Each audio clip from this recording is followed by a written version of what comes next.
முருகனோட அறுபடை வீடுகள் ஆறுங்க. அதில் பார்க்க போகிறது திருப்பரங்குன்றம்.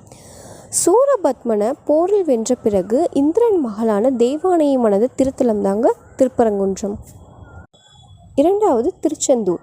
அசுரன் சூரபத்மனோடு போரிட்டு வெற்றி வாகை சூடிய திருத்தலம்தான் திருச்செந்தூர்.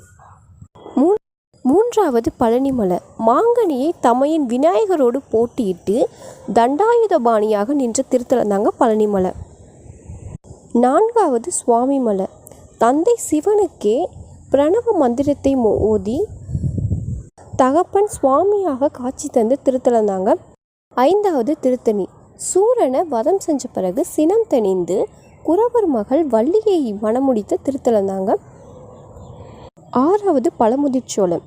ஔவைக்கு பழமுதிர்த்து வள்ளி தெய்வானையோட காட்சி தரக்கூடிய திருத்தலம் தான் பழமுதிர்ச்சோலை.